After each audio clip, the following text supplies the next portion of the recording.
اللهم صل على محمد وآل محمد. اعوذ باللہ من الشیطان اللعین الرجیم. بسم اللہ الرحمن الرحیم. رب اشرح لی صدری ویسر لی امری واحلل عقدۃ من لسانی یفقهوا قولی. ان اللہ وملائکتہ یصلون علی النبی یا ایھا الذین آمنوا صلوا علیہ وسلموا تسلیما.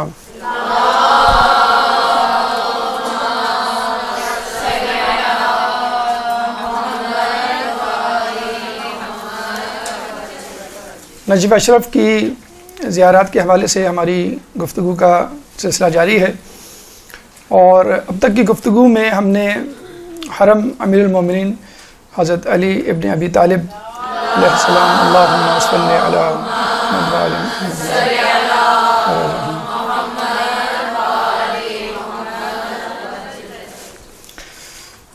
کو دیکھا ہے اور وہاں پہ موجود مقامات کا مشاہدہ کیا ہے، اور اب ہم حرم کو مکمل کرنے کے بعد حرم سے باہر جا رہے ہیں.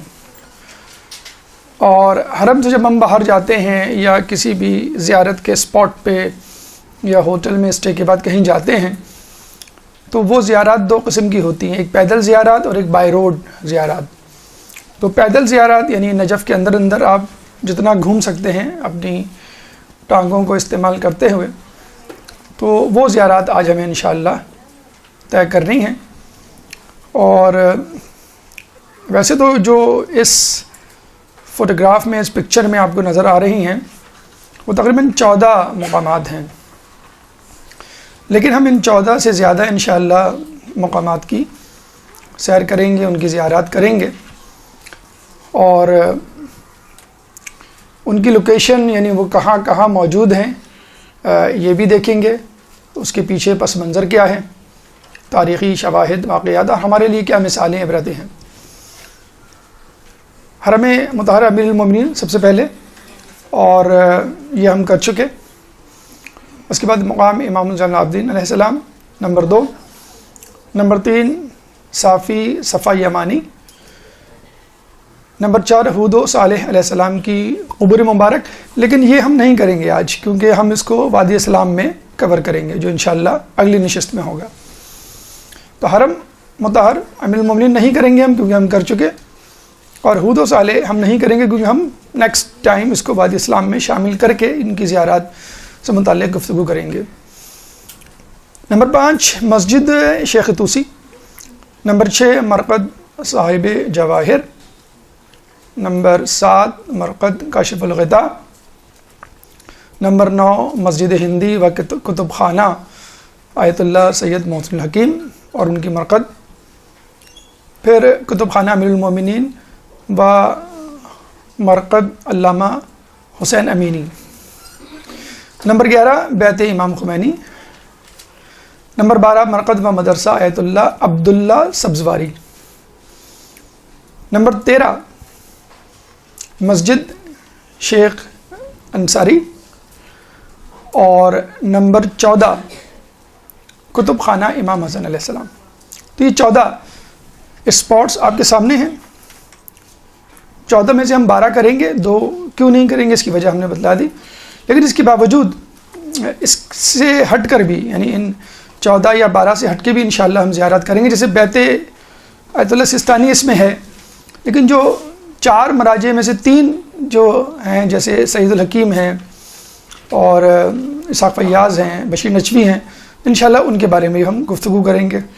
اسی طرح دیگر چند اور زیارات بھی اس میں ہم شامل کریں گے، لیکن چونکہ یہ فوٹوگراف ہے اور فوٹوگراف میں بائی نمبرز ان کی نشاندہی ہے، اور اس کی وجہ بھی ہے کہ جو میپ ہے لوکیشن میپ اس میں اسی طرح کے نمبر ڈلے ہوئے ہیں. تو آپ مثلاً یہ 14 آپ کے پاس زیارات ہیں، تو ان زیارات کے لیے آپ کو کہاں جانا ہے؟ ٹھیک ہے، قافلے آپ والے آپ کو لے کے جائیں گے، بہت اچھی بات ہے، ان کے ڈسپوزل پہ آپ ان کے پیچھے پیچھے چلتے رہیں. لیکن بعض اوقات یہ ہوتا ہے کہ آدمی اکیلے جا رہا ہوتا ہے تو وہ کر لے گا، بعض اوقات قافلے والے بھول جاتے ہیں یا نہیں کروانا چاہتے تو آپ ان کو یاد دلا سکتے ہیں، نشاندہی کر سکتے ہیں. بعض اوقات یہ بھی ہوتا ہے کہ آپ ان کے ساتھ جاتے تو ہیں، کسی وجہ سے کسی دن دیر سے اٹھے یا کسی وجہ سے اس دن نہ جا سکے، مثلا طبیعت کی ناسازی کی وجہ سے وادی اسلام نہیں جا سکے آپ. اب لوگ بڑے پریشان ہوتے ہیں، وادی اسلام نہیں گئے، ہماری تو زیارت چھٹ گئی. اب وہ بیچارے 5 دن نجف اشرف میں رہتے ہوئے وادی اسلام خود سے نہیں جاتے ہوئے، ڈرتے ہوئے.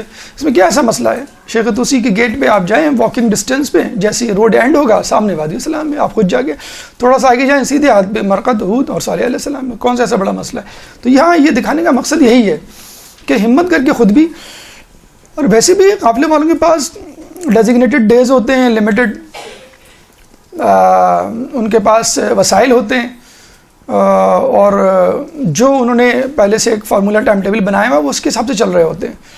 اور ظاہر سی بات ہے اسی وجہ سے وہ آپ کو 24 آور انگیج بھی نہیں کرتے. کبھی صبح ہوئی تو رات میں زیارت نہیں ہوئی، رات میں ہوئی تو صبح نہیں ہوئی، کبھی شام میں ہوئی، کبھی 2، کبھی 1 زیارت، کبھی جلدی آ گئے، اس طرح وغیرہ وغیرہ. ٹھیک ہے، جس وقت آپ نہیں جا رہے، یعنی صبح زیارت تھی، انہوں نے کہا کہ اب رات میں مجلس ہوگی، ظہر سے لے کے مغرب تک، ظہرین سے مغربین تک ہی آپ کو 4 گھنٹے 6 گھنٹے مل گئے، تو آپ ان زیارتوں کو ہو کے آ جائیں جو انہوں نے نہیں کر پائے. اور اکثر یہ ہوتا ہے کہ جب آپ کسی مقام سے زیارت کر کے نکلتے ہیں تو وہ 1 یا 2 دن آپ کو فری چھوڑ دیتے ہیں. لوگ جو بیوقوفانہ حرکت کرتے ہیں وہ کیا کرتے ہیں؟ شاپنگ. پورا دن 2 دن 3 دن جو ہے وہ شاپنگ میں گزار دیتے ہیں، جتنا بھی ٹائم ملتا ہے. عموماً لوگ یہی کرتے ہیں، مطلب بالکل ہول اینڈ سول انہوں نے قافلے والوں پہ چھوڑا ہوا ہوتا ہے کہ جو وہ دکھائیں گے وہ ہم دیکھیں گے، جو نہیں دکھائیں گے ہم آنکھ بند کر لیں گے. شیخ توسی گیٹ پہ شیخ توسی کی مرقد ہے، اور شیخ انصاری سامنے ان کی وہ ہے مسجد، ان کی جو قبر مبارک ہم نے آپ کو بتایا، جیسے آپ باب کبیر سے انٹر ہوتے ہیں تو یہ سب چیزیں آمنے سامنے ہوتی ہیں، لیکن آپ نے قسم کھا رکھی ہوتی ہے. جب تک قافلے والے ہمیں انگلی پکڑ کے نہیں لے جائیں گے، مولانا صاحب انگلی رکھ کے نہیں بتائیں گے یہ صالح کی خبر ہے، یہ ہود کی خبر ہے، یہ فلاں جگہ، یہ فلاں جگہ، ہم اس وقت تک نہیں دیکھیں گے. تو یہ ناکارِ خدا رہا. آپ کے پاس میپ موجود ہے، آپ کے پاس کتابیں موجود ہیں، آپ کے پاس معلومات ہیں، تو آپ جتنے زیارات کر سکتے ہیں. کچھ لوگ یہ سوچتے ہیں کہ بھئی یہ قافلے والے کروا دیں گے اس لیے ہم نہیں کر رہے، پہلا کہ وہ قافلے والوں نے وہ نہیں کروائی تو وہ آپ سے چھٹ گئی، رہ گئی. تو ٹھیک ہے، آپ خود بھی کریں، قافلے والے اگر کرائیں تو وہ بھی، کوئی ضروری تو نہیں ہے کہ آدمی ایک ہی مرتبہ زیارت کرے. دیکھیں یہ جو 14 زیارات ہیں، ان کے جو اسپاٹس ہیں وہ اچھی طرح سمجھ لیجئے. اس کے بعد جو ہم اضافی آپ کو دیں گے وہ اسی میپ میں نقشے میں موجود ہوگی. ٹھیک ہے، یہ ہو گئے 14 اسپاٹس آپ کے. یہ ہے نقشہ. یہ نقشہ آپ کو بالکل اسنیپ شاٹ لینا ہے آپ کو اپنے ذہن میں، اور اس کو یاد کر لینا ہے. میں اجمالی طور پہ آپ کو بتلا دیتا ہوں کہ کون سی چیز کہاں پر ہے تاکہ آپ کو یاد رکھنے میں آسانی ہو. نجف کو ہم نے 4 میں ڈیوائڈ کیا ہے. مشراق اوپر نارتھ پول ہوتا ہے، ہمیشہ یاد رکھیں. جب بھی کوئی میپ جغرافی میں کسی بھی بک میں دکھایا جائے اوپر نارتھ پول ہوتا ہے، ہمیشہ یاد رکھیں. ٹھیک ہے، اور نیچے جو ہے وہ ساؤتھ پول ہوتا ہے. اور آپ نے بچپن میں پڑھا بھی ہوگا، سیدھے ہاتھ پہ ایسٹ ہوتا ہے، الٹے ہاتھ پہ ویسٹ ہوتا ہے. تو یہ تو east and west, north and south کی بات ہو گئی. تو آپ نے دیکھا کہ یہ جو نجف ہے اس کو ہم کہتے ہیں پرانا نجف. یہ جو لائن ہے یلو، تقریباً سرکولر سمجھ لیں، ریکٹینگل اسکوائر جو بھی ہے، یہ پوری لائن کے اندر یہ ہے پرانا نجف. اور اس کے بعد جو بھی نجف ہے وہ ہے نیا نجف یا آؤٹ سائڈ نجف. تو وادی السلام جو ہے وہ نجف کے اندر نہیں، نجف کے باہر ہے. ٹھیک ہے، نجف میں 4 محلے ہیں. مشراق نارتھ پول کی طرف سیدھے ہاتھ پر. اور اگر آپ باب کبیر سے انٹر ہو رہے ہیں، ہم نے بتایا تھا باب کبیر وہ باب ہے کہ جب آپ انٹر ہوں گے تو جب آپ مولا کی مرقد پہ جائیں گے تو آپ پائنتی سے انٹر ہوں گے، اسی کو آپ اپنا 0 پوائنٹ یا ریفرنس پوائنٹ بنائیں. ٹھیک ہے، دیکھیں یہ میں آپ کو بتاتا ہوں. یہ سوق کبیر، سوق الکبیر، بڑا بازار، اور اسی حوالے سے دیکھیں لکھا ہوا بھی بازار بزرگ. اور اسی نام کی وجہ سے، اسی بازار کی وجہ سے یہ جو گیٹ ہے، یہ والا گیٹ، یہ والا، دیٹ از کالڈ باب کبیر. یہی ہم نے آپ کو بتلایا تھا، یہیں سے انٹر ہونا ہے آپ کو. ٹھیک ہے، اس کو ریفرنس پوائنٹ 0 پوائنٹ بنا لیں ہم، تو ہم کیا کہیں گے؟ مشراق کا محلہ ہمارے سیدھے ہاتھ پہ ہے، براق ہمارے الٹے ہاتھ پہ ہے. ٹھیک ہے، مشراق کے ساتھ عمارہ اور براق سے آگے حویش. ٹھیک ہے، یہ ہے باب کبیر. باب کبیر کے سیدھے ہاتھ پہ ایک روڈ جاری ہے جو بالکل اکراس نجف ہے، فرام اینڈ ٹو اینڈ. شارع امام زین العابدین from east to west, east سے چلے گی ویسٹ کی طرف یا ویسٹ سے چلے گی ایسٹ کی طرف، شارع امام زین العابدین، ٹھیک ہے، اس کو یاد رکھیے گا. دوسری روڈ شارع امام صادق ہے but that will end up at حرم، حرم پہ اینڈ ہو جائے گی. پھر حرم سے جو روڈ چلے گی وہ شارع صفا کہلائے گی. ٹھیک ہے، یہ 3 روڈیں ہیں. امام زین العابدین والی روڈ جو اینڈ ٹو اینڈ ہے اکراس دا نجف، شارع امام صادق ایسٹ سے لے کر حرم تک، اور شارع صفا جو ہے حرم سے لے کر اینڈ تک. ٹھیک ہے، اب آ جائیں نارتھ ٹو ساؤتھ جو روڈز آ رہی ہیں. شارع طوسی نارتھ سے آ رہی ہے حرم کی طرف. ٹھیک ہے، اور شارع طوسی ہی کی ڈائریکشن میں اگر آپ چلتے چلے جائیں تو دوسری طرف اگر آپ نکلیں گے تو وہ شارع رسول ہے. ٹھیک ہے، تو نارتھ سے ساؤتھ کی طرف جو روڈز آ رہی ہیں شارع طوسی حرم تک، اور حرم سے آگے شارع رسول. ٹھیک ہے، 3 اور 2 یہ 5 روڈز ہو گئی. اچھا، اب آ جائیں اطراف کی روڈ. مشراق کے اطراف جو روڈ ہے وہ شارع محیط، اور شارع رسول سے آگے ہے شارع بنات الحسن، اور اس سے تھوڑا سا آگے جا کے شارع مدینہ. یہ 4 جو محلے ہیں دیٹ از نجف، یہ ہے اولڈ نجف. اس کے بعد جو نجف ہے وہ نجف نہیں ہے، جدید نجف آپ کہہ سکتے ہیں. دیکھیے مثلا جیسے یہ ہے جدیدہ، it is not the part of Najaf, it is outside Najaf. ٹھیک ہے، یہ نجف سے باہر کا ہے. جیسے مسجد نبوی کے بارے میں آپ نے سنا ہوگا، ابھی جو موجودہ مسجد نبوی ہے وہ کسی زمانے میں مدینہ شہر ہوا کرتا تھا، اور اب جو مدینہ شہر ہے وہ مسجد نبوی سے آگے کا ہے. جب بھی ہم کہتے ہیں سقیفہ مدینے سے باہر تھا، لیکن لوگ مسجد نہیں لے اندر تھا. اندر اب ہو گیا ہے، پہلے نہیں تھا باہر، پہلے نہیں تھا اندر، پہلے باہر ہی تھا. تو یہ نجف ہے، اور نجف یعنی وادی سلام جو ہے وہ نجف سے باہر ہے. اسی طرح جدیدہ اور باقی چیزیں یہ باہر ہیں. یہ جدیدہ جو ہے اس کے اس طرف، یعنی یہ جہاں پہ یہ آئیکن گرین رنگ کا بنا ہوا ہے واٹس ایپ کا، یہاں پہ سمجھ لیجئے ایک اور محلہ ہے جس میں ہم یہاں پہ نہیں شو کر سکتے، اس کو ہم کہتے ہیں جدیدہ ثانیہ. یہ بڑا امپورٹنٹ ہے کیونکہ یہاں پہ ابھی آئے گا آگے کہ یہاں پہ مجتہدین وغیرہ کے گھر ہیں، پاکستانیوں کے مدارس ہیں بہت سارے. جدیدہ ثانیہ یا شوافع بھی کہتے ہیں اس کو، ابھی انشاءاللہ اس کا تذکرہ آگے آئے گا. یہ میپ دینے کا مقصد یہ ہے کہ جب بھی آپ کوئی چیز ڈھونڈیں آپ میپ پہ جائیں اور میپ پہ لوکیٹ کریں یہ کہاں پر ہے. ٹھیک ہے، اور اس کے بعد آپ شروع کریں. ابھی ہم نے آپ کو 14 اسپاٹس دکھائے ہیں. یہ 14 اسپاٹس، مثلا آپ کو مقام امام زین العابدین دوسرا مقام دیکھنا ہے. اب آپ نمبر 2 دیکھیں، آپ لوگوں کو نظر آ سکتا ہے اس پہ، دیکھ سکتے ہیں آپ لوگ. نمبر 2 اگر آپ سے کہا جائے یہ ہے نمبر 2، تو آپ کو پتہ چل گیا کہ مجھے کہاں جانا ہے. ٹھیک ہے، تو یہ میپ دینے کا مقصد یہ ہے. یہ جو 14 اسپاٹس ہیں ان کے جو نمبر ڈلے ہوئے ہیں یہی نمبر لوکیشن میپ میں بھی ڈلے ہوئے ہیں، اسی لیے ہم نے ان دونوں فوٹوگرافس کو، پکچرز کو اپنے سامنے پیش کیا ہے.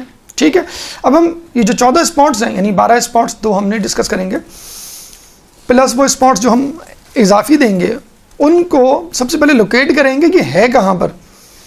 کیونکہ ہم چاہتے یہ ہیں کہ اگر قافلے والے نہیں بھی لے کے جائیں یا کوئی آپ کے ساتھ نہیں بھی جا رہا تو ٹھیک ہے، آپ اپنی فیملی کے ساتھ کسی کے ساتھ چلے جائیں ٹہلتے ہوئے، سامنے ہی آپ کو مل جائیں گے سارے.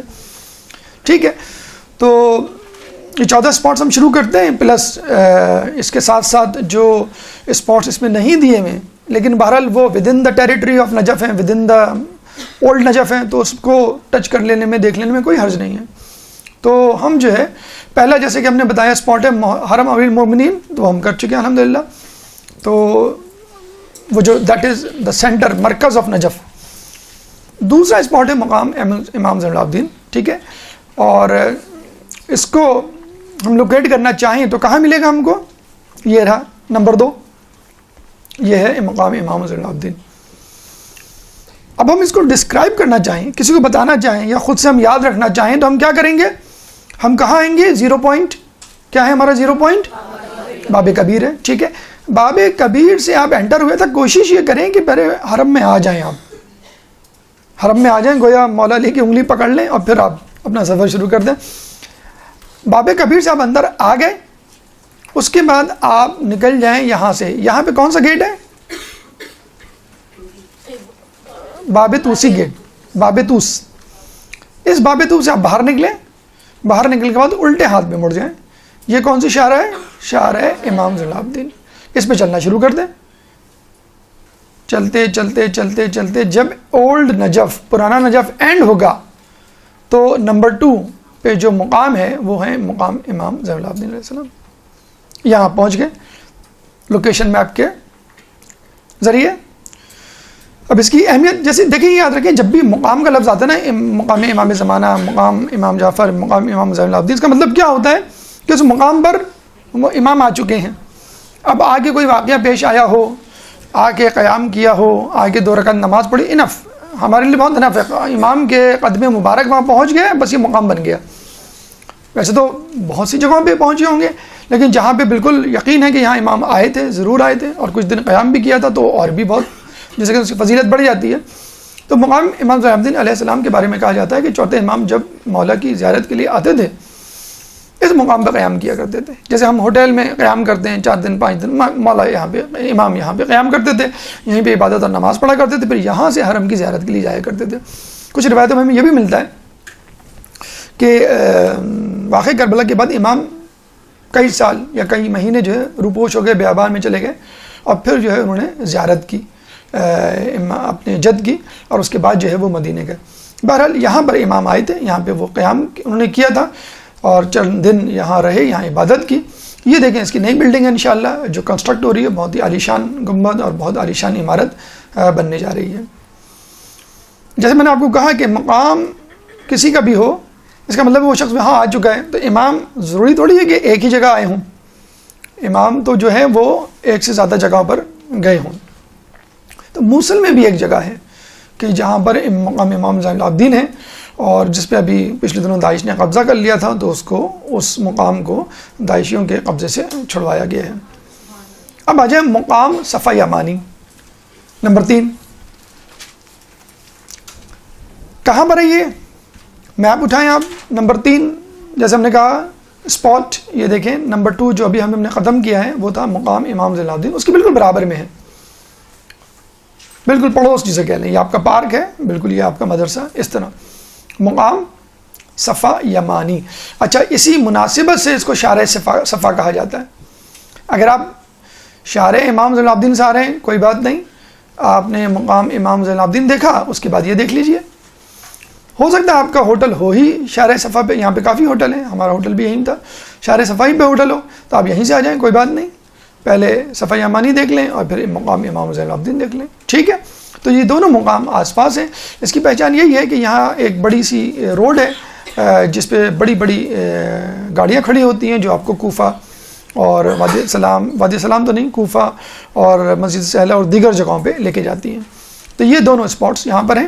تو مقام صفا یمانی کے بارے میں جو خصوصیت ہے, جو نسبت ہے, جو تاریخی پس منظر ہے, وہ یہ کہ مولا ایک دفعہ نجف کے باہر ہی کہا جائے گا اس کو, نجف کے باہر آئے اور یہاں پر قیام کیا.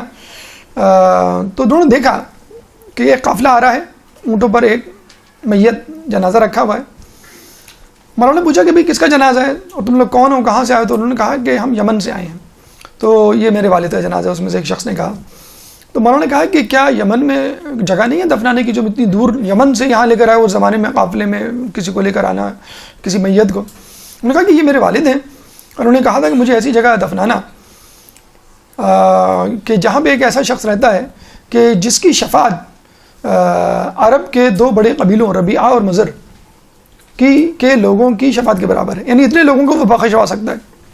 تو مولانا نے کہا کہ کیا تم اس شخص کو جانتے ہو؟ انہوں نے کہا نہیں, ہم اس شخص کو نہیں جانتے. تو مولانا نے 3 مرتبہ کہا خدا کی قسم میں ہی وہی شخص ہوں, خدا کی قسم میں ہی وہی شخص ہوں, خدا کی قسم میں ہی وہی شخص ہوں.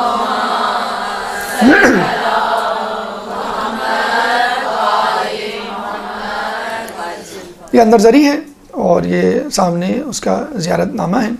جو دوسری خصوصیت اگر آپ غور سے پڑھیں, جو بورڈ لگا ہوا ہے باہر, مقام امیر المومنین امام امیر المومنین علی ابن ابی طالب و مرقد عبد الصالح موالی, یہ اس کا اصل نام ہے, اسیب یمانی. اچھا, مقام امیر المومنین کیوں کہا جاتا ہے؟ کچھ لوگ کہتے ہیں کہ یہاں پہ مولا آیا کرتے تھے اور مناجات کیا کرتے تھے، اور کچھ لوگ کہتے تھے کہ یہ وہی مقام ہے جہاں موسیٰ علیہ السلام نے اللہ سے کلام کیا تھا، اور جب تجلی پڑی تھی تو وہ پہاڑ ریزہ ریزہ ہو گیا تھا، اور اب وہ ہموار زمین بن گئی ہے۔ تو مولا وہیں پہ آتے تھے مناجات کرنے اللہ سے جہاں پہ موسیٰ علیہ السلام پہلے آ چکے تھے۔ تو مقام امیر المومنین بھی ہے اور مقام صفا یمانی بھی ہے۔ نمبر 5،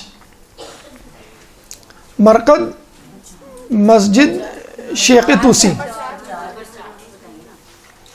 ہود و صالح ہے نمبر 4، جس کے بارے میں ہم نے بتایا ہے کہ وہ ہم وادی اسلام میں کور کریں گے۔ یہ دیکھیں نمبر 4 ہے۔ آپ لوگ چاہیں گے کہ یہاں سے ہم اتنی دور چلے جائیں پھر واپس آئیں؟ نہیں چاہیں گے نا، تو جو قریب قریب کی زیارتیں پیدل زیارت وہ ہم کر رہے ہیں۔ تو نمبر 4 آپ بعد میں کر لیے گا۔ نمبر 5 کہاں ہے؟ نمبر 5 یہ رہا نمبر 5۔ اچھا، یہ نمبر جو 5 ہے زیارت کا اسپاٹ، یہ ہے مسجد توسی، اور بڑی مظلوم مسجد ہے یہ کس حوالے سے کہیں گے کہ شاید ہی کوئی زائر ہو جو اس مسجد کو نہ دیکھتا ہو۔ کیوں کہ جب اس مسجد پر جب ہم وادی السلام جاتے ہیں تو آپ کو اس مسجد میں مسٹ آنا ہوتا ہے۔ اس گیٹ پہ کہا جاتا ہے کہ سب لوگ باب طوس پہ جمع ہو جائیں۔ باب طوس پہ جمع ہوتے ہیں تو لوگ پیدل چلنا شروع کر دیتے ہیں، پکی سڑک ہے، جو بوڑھے ہوتے ہیں وہ شٹل سروس آج کل چل گئی ہے وہ اس پہ بیٹھ جاتے ہیں، تو ہر کوئی یہاں سے گزرتا ہے۔ لیکن بس وہی بات ہے کہ اگنورنس، جہالت، غفلت، کہ لوگ مسجد توسی کو دیکھنا گوارا نہیں کرتے جس میں شیخ توسی دفن ہے، اور شیخ توسی نہیں، سید مہدی بحر العلوم بھی دفن ہے۔ اتنی بڑی شخصیات، مطلب جن کا ابھی تذکرہ آگے آئے گا تو آپ کو اندازہ ہوگا کہ کتنی بڑی زیارت ہے جو ہم مس کر دیتے ہیں۔ اور وہاں بیٹھ کے آپ باتیں کر رہے ہوتے ہیں، گپ شپ کر رہے ہوتے ہیں، بعض اوقات غیبت کر رہے ہوتے ہیں کہ فلاں نہیں آئے فلاں نہیں آئے۔ تو دیکھیں، فرض کر لیں آپ کو یہیں پہ جانا ہے تو آپ کیا کریں گے؟ مدینے باب کبیر پہ آئے یا انٹر ہوئے، الٹے ہاتھ پہ باب قبلہ ہے اور سیدھے ہاتھ پہ باب طوس، ٹھیک ہے، باب طوسی، ٹھیک ہے۔ سیدھے ہاتھ پہ اگر آپ جائیں گے باہر روڈ پہ، اگر چلتے چلے گئے تو یہ تو آپ وادی اسلام پہنچ جائیں گے، یہ پورا وادی اسلام نہیں، وہاں نہ جائیں آپ، پہلے بالکل باب طوسی پہ جو لیفٹ ہینڈ پہ 5 نمبر یہ نظر آ رہا ہے آپ کو، یہ ہے آپ کا مسجد توسی، مرقد توسی، یا اور مرقد سید بحر العلوم، 3 چیزیں ہیں۔ اصل میں یہ کیا تھا؟ شیخ توسی کا گھر تھا۔ شیخ توسی یہاں پر آئے تھے، کہاں سے؟ کاظمین بغداد سے، اور یہاں رہے تھے۔ یہ گھر بھی تھا، ان کا مدرسہ بھی تھا، اور جب ان کا انتقال ہوا تو انہوں نے کہا کہ اس کو مسجد بنا دینا، انتقال سے پہلے وصیت کی کہ اس کو مسجد بنا دینا، تو ان کی وصیت کے مطابق اس کو مسجد میں کنورٹ کر دیا گیا۔ شیخ توسی محمد ان کا نام تھا، اصل نام، طوس کے رہنے والے تھے، طوس میں ثنا آباد کے۔ تو بزرگ شخصیت، بہت عالم شخصیت، نام ان کا شیخ پڑ گیا، جس طرح ہمارے یہاں سر جو کہا جاتا ہے پڑھانے والے کو۔ تو یہ آئے پہلے ایران سے ہجرت کر کے کاظمین میں انہوں نے شاگردگی اختیار کی، شیخ مفید کی، 5 سال ان کے شاگرد رہے، اور انہی کی رہنمائی میں انہوں نے کتاب لکھی معرکۃ الآراء، تہذیب الاحکام۔ تہذیب الاحکام کیا ہے؟ ہماری جو کتب 4 ہیں ان میں سے ایک کتاب۔ اس کے بعد شیخ مفید کے شاگرد شریف مرتضیٰ، جو کہ بھائی ہیں شریف رضی کے، سید رضی کے، آپ نے سنا ہوگا، 2 کا نام کاظمین میں ہے، ان کی شاگردگی میں رہے، اور پھر ان کی شاگردگی میں کتاب لکھی استبصار، یہ بھی کتب 4 میں شامل ہے۔ تو ہماری 4 کتابوں میں 2 کتابوں کے مؤلف مصنف کون ہیں؟ شیخ توسی ہیں۔ یعنی 50% آف دا روایات، 50% آف دا نالج ہمارے دین کی کس سے آئی ہے؟ شیخ توسی سے آئی ہے۔ ریٹن مٹیریل شیخ توسی نے دیا ہم کو 50%۔ تو کتنی بڑی شخصیت ہے، اگر ہم ان کی زیارت مس کرتے ہیں کتنی بڑی جو ہے کوتاہی ہم کریں گے۔ جو ہماری 4 کتابیں ہیں اتفاق سے، وہ سب کے سب محمد نامی افراد نے لکھی ہے۔ تو ان 4 کتابوں کے لکھنے والے افراد کہلاتے ہیں محمد ثلاثہ۔ 4 کتابوں کے لکھنے والے کیا کہلاتے ہیں؟ ان کا نام ہونا چاہیے محمد اربا، تو نہیں ہے، کیوں؟ شیخ طوسی نے 2 کتابیں لکھی ہیں، تو وہ 3 محمد رہ گئے۔ اچھا وہاں پہ پھر جب سلجوقیوں نے حملہ کیا، چنگیزیوں نے حملہ کیا، اور بہت ہی خطرناک حملہ تھا، انہوں نے جو ہے سب کچھ جلا دیا۔ ان کے پاس 80,000 کتابیں تھیں سید مرتضیٰ عالم الہدیٰ کی دی ہوئی، 10,000 کتابیں ان کی۔ دیکھیے اس زمانے میں آپ 80 اور 10 90,000 کتابیں اپنے انٹرنیٹ پہ جمع کر کے دکھا دیں، آپ ڈاؤن لوڈ بھی نہیں کریں گے، آپ کہ بہت ٹائم لگ رہا ہے، بہت سستی کاہلی ہے، کیا فائدہ کرنے کا۔ خرید کے لا کے رکھنا تو بہت بڑی بات ہے، خرید کے لا کے رکھنا۔ ہماری جو نجف کے عالم سے بات ہوئی تھی ابھی پچھلے دنوں جو ہم گئے تھے، تو وہ بتا رہے تھے کہ میرے گھر میں 1 لاکھ مالیت کی کتابیں ہیں، ان کو اتنا شوق ہے ماشاءاللہ، ابھی بھی کتابیں ہیں۔ بہرحال وہاں کی فضا ہی ایسی ہے، کہتے ہیں کہ نجف کی فضاؤں میں علم ہے۔ ایک دفعہ عالم دین پاکستان کے گئے اور کھڑکی کھول کے بیٹھے ہوئے تھے، بلکہ میں آپ کو نام بھی بتا دوں، ہمارے یہی ہیں انجولی کے طالب جوہری، کھڑکی کھول کے بیٹھے، کسی نے کہا مولانا صاحب کیا کر رہے ہیں آپ، لو میں کھڑکی کھول کے کہہ لیں تم کو معلوم نہیں ہے یہاں کی فضاؤں میں بھی علم ہے، تو یہاں کی لو سے اور یہاں کی ٹھنڈی ہوا سے اگر سردی ہو تو نہیں ڈرو۔ سید مرتضیٰ عالم الہدیٰ کے بعد 12 سال تک مرجعیت کے انہوں نے جو ہے وہ فرائض انجام دیے، بہت بڑی مدت ہے جو انہوں نے گزاری۔ 448 میں یہ نجف آئے۔ نجف شہر تو چھوڑیں، قریہ بھی نہیں تھا، رہنے کی جگہ ہی نہیں تھا اس زمانے میں۔ لوگ آتے تھے زیارت کر کے، خشک تھا بالکل بنجر خشک، لوگ آتے تھے زیارت کر کے فوراً چلے جاتے تھے۔ یہ ان کا مرہون منت ہے کہ وہ آئے، جب وہ آئے تو علم کے پیاسے آ گئے۔ انہوں نے کہا ہم پانی کے پیاس برداشت کر لیں گے، علم کی پیاس نہیں برداشت کریں گے، ہمیں شیخ طوسی کے پاس جانا ہے۔ یہاں کے آباد ہوئے، ان کے درس میں ہزار اسٹوڈنٹ شامل ہوا کرتے تھے، 300 تو مجتہدین ہوا کرتے تھے، اور یوں سمجھ لیں کہ بالکل ایک میگنیٹ کی طرح انہوں نے کھینچ لیا تھا لوگوں کو۔ اور جو آپ کو معلوم ہے جب لوگ کسی جگہ جمع ہو جائیں تو کوئی ہوٹل بھی کھولتا ہے اس کے ساتھ، کوئی جو ہے وہ درزی کی دکان بھی کھولتا ہے، کوئی کھانے پکانے کی دکان بھی کھولتا ہے، کوئی پانی کے لیے بندوبست بھی کرے گا، تو وہ خود ایک دوسرے کی ضروریات جو ہے وہ حل کر رہے ہوتے ہیں۔ تو وہ ماشاءاللہ دیکھتے ہی دیکھتے شیخ طوسی کے آنے کی وجہ سے پہلی مرتبہ وہ ایک شہر میں تبدیل ہوا، اور حوزہ تو خیر بنا ہی، پہلی مرتبہ ہزار اسٹوڈنٹ، ہزار علماء اور 300 اس میں مجتہد، بہت بڑی بات۔ یہ ان کی مرقد ہے شیخ طوسی کی، جو کہ انہوں نے وصیت کی تھی کہ مجھے میرے گھر میں دفنانا اور میرے گھر کو مسجد میں تبدیل کر دینا۔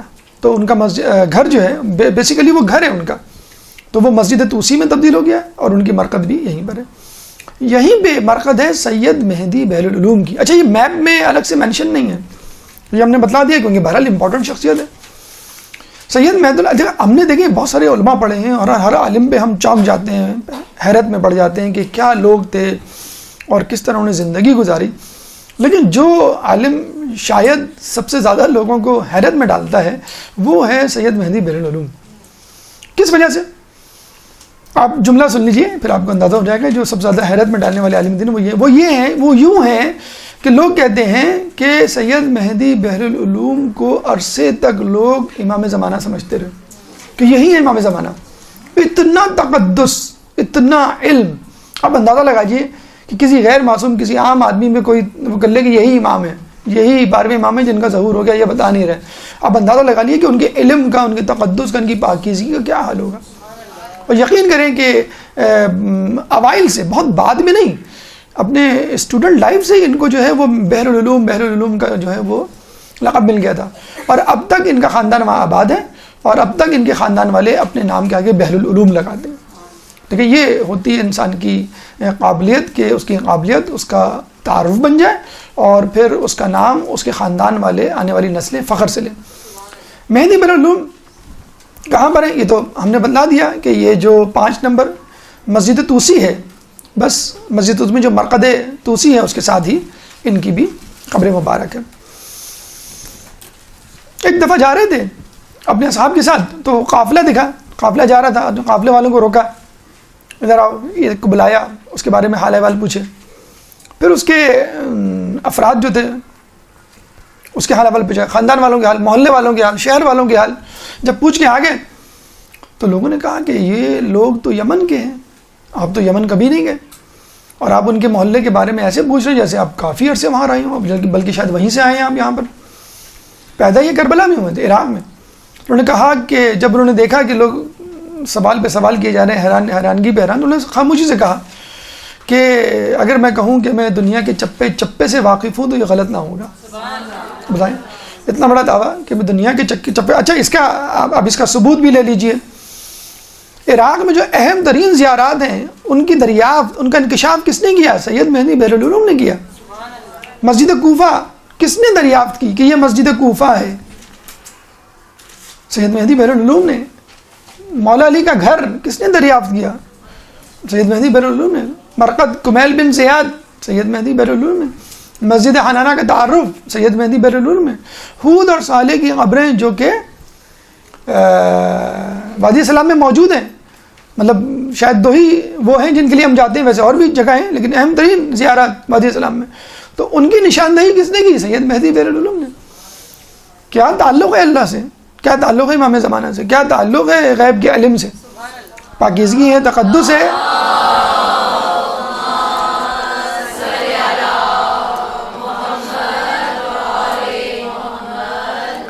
تو یہ جو دریافتیں ہیں سید مہدی بحر العلوم ہی کی وساطت سے ہم تک پہنچی ہیں. اب آئیے مرقد صاحب جواہر محمد حسن نجفی، جو کہ استاد تھے شیخ مرزا انصاری. شیخ مرزا انصاری 3 نمبر میں ہم نے جو پڑھا تھا ان کو باب کبیر کے بالکل الٹے ہاتھ پہ شروع میں ہی. تو کیا شخصیت تھی آپ کو معلوم، آپ کو بتلایا تھا. جب ان کا استاد ہو تو اس کی کیا شخصیت ہوگی. اچھا، پہلے زمانے میں اگر کوئی شخص کوئی کتاب لکھے اور وہ کتاب بہت مشہور ہو جائے تو بس اس کو اس کتاب کے نام سے متعارف کروایا جاتا ہے. صاحب مفاتی، صاحب بہار، ٹھیک ہے. تو اسی طرح صاحب جواہر، جواہر الکلام انہوں نے کتاب لکھی تھی. یہ ان کا مقبرے کا روضے کا اندرونی منظر. اس کی لوکیشن صاحب جواہر کی یہ دیکھ لیجئے، شارع امام زلال. آپ باب کبیر سے انٹر ہوئے، رائٹ سائڈ پہ گئے، آپ باب توسی میں آپ نے شیخ توسی کی قبر، سید مہدی بحر العلوم کی قبر دیکھ لی. دونوں کے روضے آگے جائیں گے تو یہ ہے 6 نمبر پہ صاحب جواہر سید محمد حسن نجفی. استاد ہیں کس کے؟ شیخ مرزا انصاری کے. صاحب جواہر یعنی جواہر الکلام نامی کتاب. ان کے بارے میں کہا جاتا ہے کہ پہلی مرتبہ مرجعیت نے مرکزیت اختیار کی، یعنی یونانیمسلی، انڈاؤٹڈلی، بلا شبہ، بغیر کسی اختلاف کے اس زمانے میں یہ واحد مرجع ہوا کرتے تھے.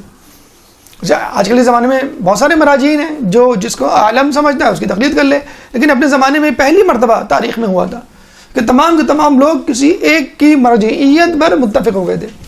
اور اگر ایسا ہو جائے تو بہت اچھی بات ہوتی ہے. وسائل ایک کے ہاتھ میں ہوتے ہیں اور ان کی ڈسٹریبیوشن آسان ہوتی ہے، لیکن یہ کہ بشرط یہ کہ وہ سب کے نزدیک عالم بھی ہو. تو شیخ محمد حسن نجفی کی ایک کمال جو ہے ان کا وہ یہ ہے کہ اپنے زمانے میں مرکزیت انہوں نے دی.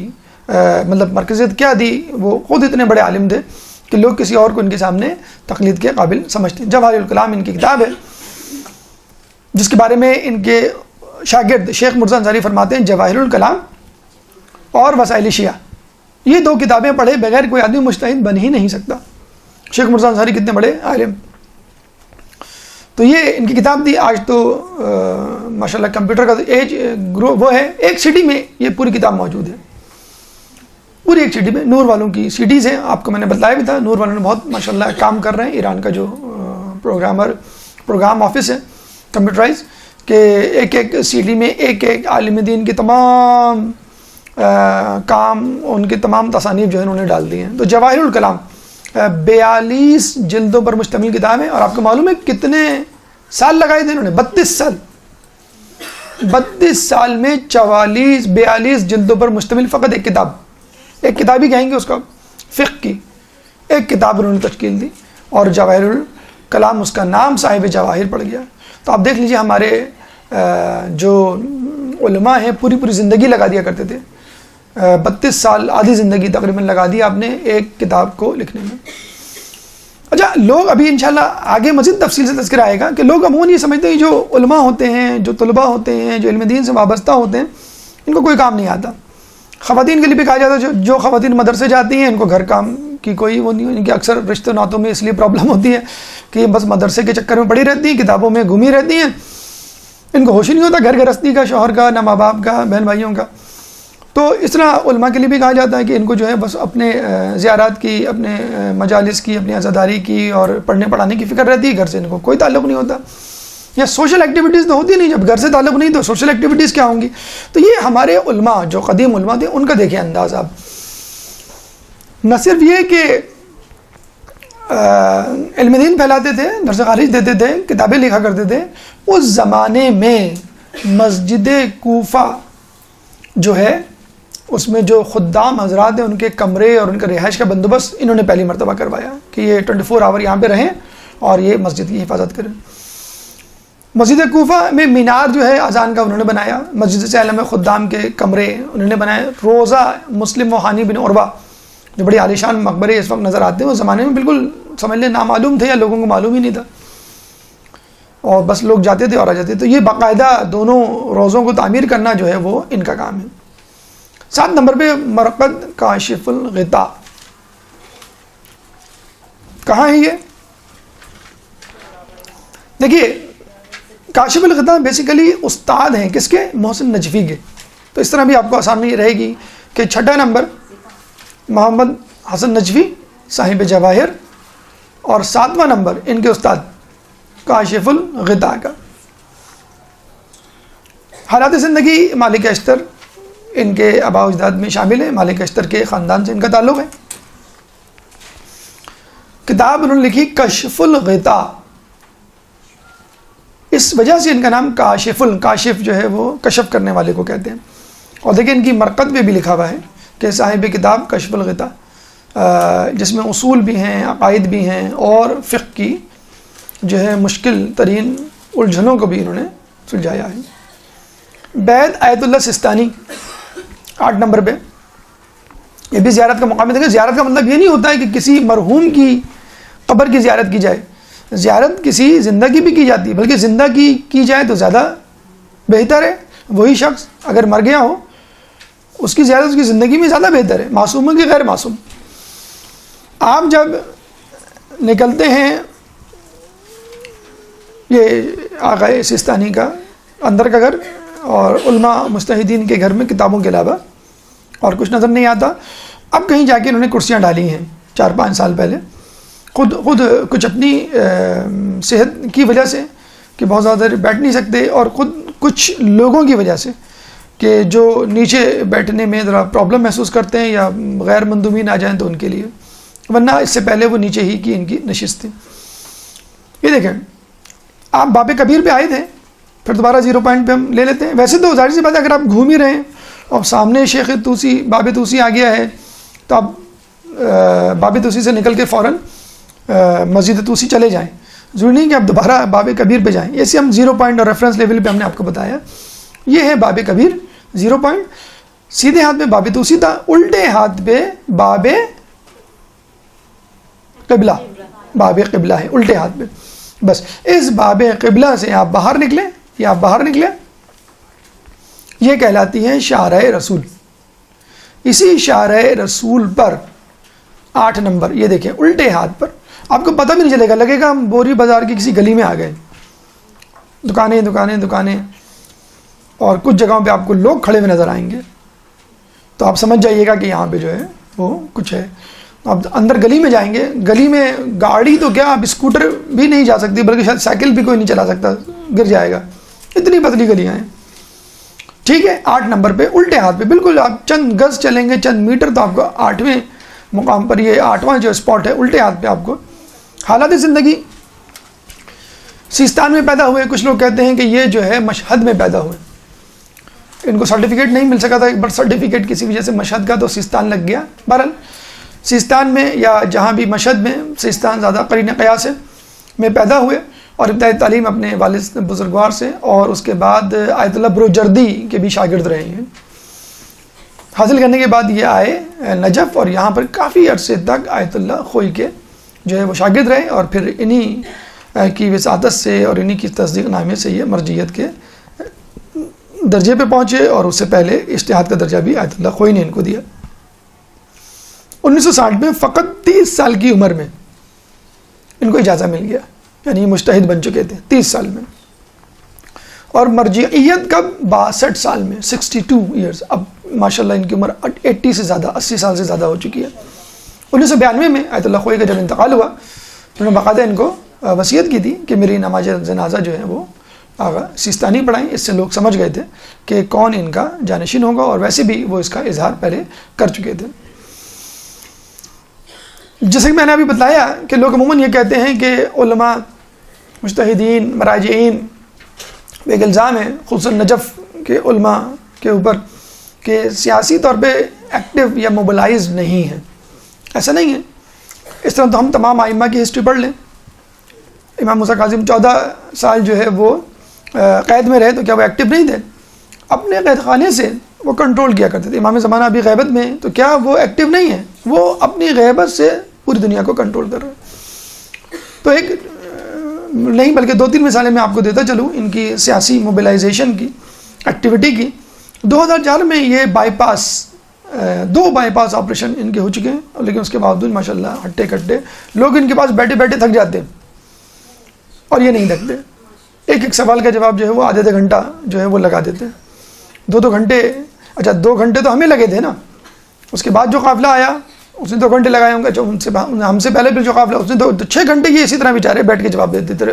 اور کبھی یہ نہیں کہا کہ یہ سوال جو ہے اس کا مختصر سا جواب دے دیتا ہوں, یا بہت سوال ہو گئے بس میں ایک سوال کا نہیں. اکثر لوگ کمرے سے باہر سے لوگ آتے ہیں اور ان کو اشارہ کرتے ہیں, پھر آتے ہیں, پھر ہم کو اشارہ کرتے ہیں. یعنی یہ خود کبھی نہیں تھکے. زائرین یا ملاقاتی حضرات وہ تھک جاتے ہیں. تو یہ لندن گئے بائی پاس کے لیے, اور کہتے ہیں کہ جب یہ ریکوری فیز میں تھے, اور آپ کو معلوم بائی پاس سرجری کے بعد ریکوری فیز بہت مشکل ہوتا ہے, بہت انٹینسو مانیٹرنگ ہوتی ہے, ECG ہوتا ہے, باقی چیزیں ہوتی ہیں, دیکھنا ہوتا ہے کہ سرجری جو ہوئی ہے وہ کامیاب ہوئی ہے کہ نہیں. جب ان کو پتہ چلا کہ بہت زبردست آپریشن ہو رہا ہے نجف میں, اور نجف کے حرم میں, امیر المومنین کے حرم میں مقتدس صدر اور مہدی مشن کے سپاہی اندر موجود ہیں, ان کو محصور کر لیا گیا ہے امریکن آرمی, اینڈ وہ بس ان کو مارنے جا رہے ہیں. تو یہ لندن میں یقین کرے اپنے بستر سے اٹھ کے آ گئے فوراً نجف, اور پیدل نجف کے حرم امیر المومنین میں داخل ہوئے, اور مقتدس صدر کو اپنے ہاتھ سے پکڑ کے باہر لے کر آئے اور ان کی جان بچائی. مقتدر بہت زیادہ پولیٹیکلی ایکٹیو آدمی, اور لوگ اس زمانے میں لوگ باتیں بنایا کرتے تھے کہ یہ دونوں آپس میں رائیول ہیں, ایک ایکٹیو ہے ایک انیکٹیو ہے. تو لوگوں کو پتہ چل گیا کہ یہ سب ایک ہیں. اگر ایک اختلاف کسی میں ہو جاتا ہے تو وہ ایک حکمت عملی والا اختلاف تو ہو سکتا ہے کہ میں سمجھتا ہوں کہ دشمن کا مقابلہ بندوق سے کرنا چاہیے, ایک دوسرا شخص سمجھتا ہے کہ نہیں اس کا مقابلہ جو ہے ہمیں خاموشی سے کرنا چاہیے. تو یہ اختلافات ہوتے ہیں, لیکن اس کا مطلب یہ نہیں ہے کہ آپ یہ کہیں یہ دونوں ایک دوسرے کے خلاف ہیں. تو جب یہ مقتدس صدر کا ہاتھ پکڑ کے لے کر آئے تو پوری دنیا کو پتہ چل گیا کہ وہاں کے مراجعین, وہاں کے علماء جو ہے متحد ہیں, اور تمام لوگوں کا ایک ہی کام ہے امام زمانہ کے انتظار کے لیے لوگوں کو تیار کرنا.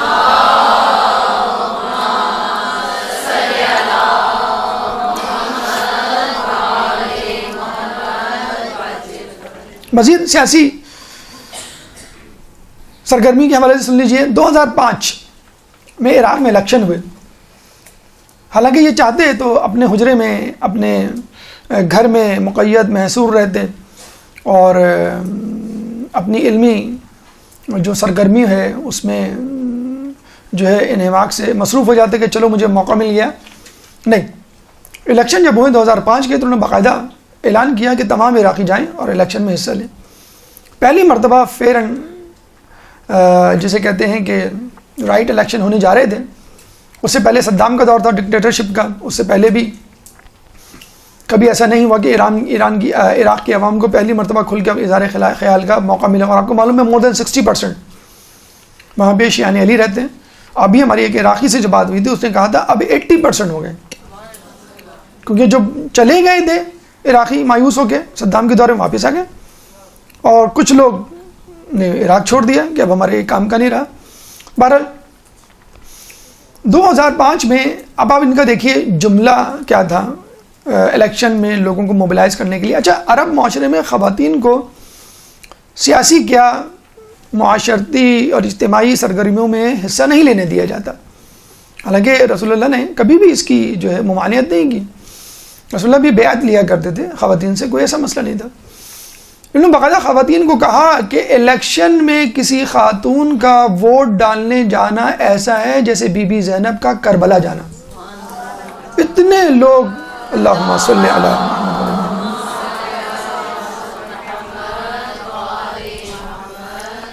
اتنے لوگ بالخصوص خواتین نے ووٹ ڈالا اور نتیجہ حق میں نکلا کہ زیادہ سے زیادہ اس ووٹ ڈالنے کے نتیجے میں شیعہ امیدوار سامنے آئے اور پہلی مرتبہ لوگوں کو احساس ہوا کہ عراق جو ہے وہ شیعان علی کا, مولا علی کے ماننے والوں کا ملک ہے. 2014 کچھ عرصے سے آپ کو معلوم ہے داعش نے جو ہے وہاں پہ فتنہ پھیلایا ہوا ہے, بلکہ ابھی کل کی خبر بھی آپ لوگوں کے پاس پہنچی ہوگی, 40 سے زائد افراد شہید ہو گئے ہیں. سیریا میں, شام میں ایک بس پہ زوائرین پہ حملہ کیا ہے. تو داعش کی بڑھتی ہوئی سرگرمیوں کو جب انہوں نے بھانپ لیا تو انہوں نے کہا کہ اب وقت ہے کہ عملی طور پہ باقاعدہ لوگوں کو حکم دیا جائے. انہوں نے باقاعدہ فتویٰ دیا, ایک حکم دیا کہ تمام لوگ گھر سے نکل آئیں. اور ان کے فتوے کا کہتے ہیں اتنا اثر ہوا کہ عام آدمی تو چھوڑ, باقاعدہ علماء ابا قبا امامے میں گن لے کر مورچے پہ پہنچ گئے. پھر لوگوں کو احساس ہوا کہ یہ ایک بہت ہی سنجیدہ مسئلہ ہمیں درپیش ہے, اور اگر ہم نے داعش سے اس وقت نبرد آزما ہونے کے لیے کوئی حکمت عملی نہ اختیار کی تو یہ مقامات مقدسہ خدا نخواستہ ہمارے ہاتھ سے چلی جائیں گے. اور شیعان علی تمام چیزیں برداشت کر سکتے ہیں, مقام مقدسے پہ کوئی آنچ آنا برداشت نہیں کر سکتے. چنانچہ آپ نے دیکھا کہ کس طرح ان کو پسپائی اختیار کرنی پڑی. اکا دکا واقعات بہرحال ہر کوئی کر لیتا ہے, چوری ڈکیتی تو ہر محلے میں ہوتی ہے, لیکن یہ ہے کہ باقاعدہ ایک جو غالبیت نظر آتی تھی کچھ عرصے پہلے کہ یہ شاید خدا نخواستہ پورے عراق پہ قبضہ کر لیں گے, وہ اب بات ختم ہو گئی, بلکہ خود ان کے اپنے ٹھکانے ان سے خالی ہو چکے ہیں, مثلا موصل اور فروجہ وغیرہ. صرف یہی نہیں, ہمارے علماء, ہمارے مجتہدین, ہمارے مراجعین جدید ٹیکنالوجی اور جدید علوم سے بھی آراستہ و پیراستہ ہیں. باقاعدہ اہل بیت گلوبل انفارمیشن کے نام سے 4-5 ویب سائٹس ہیں جو خود آیت اللہ سستانی کی نگرانی میں چل رہی ہیں.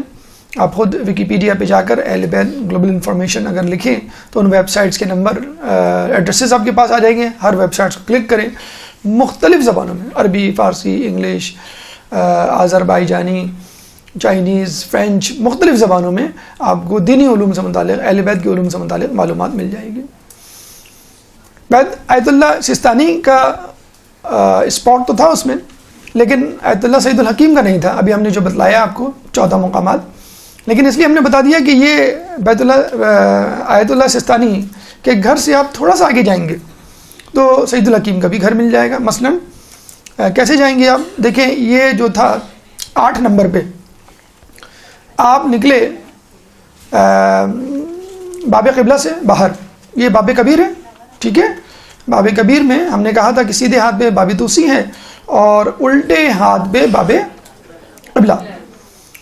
اچھا یہ میں آپ کو بتا دوں کہ باب قبلہ سے ہر کسی کا واسطہ پڑتا ہے, کیوں کہ نماز جب پڑھتے ہیں با جماعت نماز تو باب قبلہ سامنے ہی ہوتا ہے آپ کا. تو باب قبلہ سے آپ نکلے 8ویں نمبر پہ سعید یہ مولانا آیت اللہ سستانی کا گھر تھا, ٹھیک ہے. اسی سڑک پہ آپ آگے چلتے چلے جائیں شارع رسول پہ, جب یہ اینڈ ہوگا نجف, اولڈ نجف, تو ایک روڈ کراس کرے گی آپ کو جس کو ہم کہتے ہیں شارع بنات الحسن, ٹھیک ہے. اس روڈ کو کراس کر کے تھوڑا سا آگے آئیں, ایک اور شارع آ جائے گی جس کو ہم کہتے ہیں شارع مدینہ, ٹھیک ہے. اس شارع مدینہ یعنی جو بالکل شارع رسول کے سیدھو سیدھ جو رستہ ہے جو انٹرسیکٹ کر رہا ہے شارع مدینہ کو, وہاں پر آ کے فرض کر لیں آپ یہاں پہ کھڑے ہوئے, ایرو نظر آ رہا ہے آپ کو, یہاں کھڑے ہو گئے آپ, تو الٹے ہاتھ پہ کون سا محلہ ہے, جدیدہ. سیدھے ہاتھ پہ جو محلہ ہے اسی طرح کا وہ ہے جدیدہ ثانیہ, ٹھیک ہے. اور یہاں پر آیت اللہ سعید الحکیم کا گھر ہے اور آیت اللہ بشیر نجفی کا بھی گھر یہیں پر ہے. ناصر مکارم شیرازی کا دفتر آفس بھی یہیں پر ہے, اور یہیں پہ سب سے زیادہ پاکستانی رہتے ہیں. کہاں پہ, جدیدہ کے ساتھ شارع مدینہ سے تھوڑا سا آگے پرپینڈیکولر ڈائریکشن میں. شہید الحکیم کے بارے میں کہا جاتا ہے ان کا جو پورا خاندان ہے, مہدی حکیم ان کے دادا نانا بلکہ ان کے کہلائیں گے. ان کے والد بلکہ جو ماموں تھے وہ تھے محسن الحکیم آیت اللہ خوئی کے استاد. تو یہ پورا خاندان ہے حکیم خاندان، مہدی حکیم کے نام سے. اور مہدی حکیم کے جو صاحبزادے تھے محسن الحکیم، یہ دیکھیں بیچ میں جو نظر آ رہے ہیں لکڑی پکڑے ہوئے، یہ ہیں محسن الحکیم.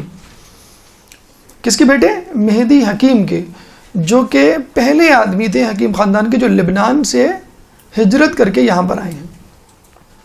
یہ بڑی دلچسپ بات ہے کہ اس وقت جو 4 مراجعین اعظام ہیں بڑے، چاروں کا تعلق عراق سے نہیں ہے.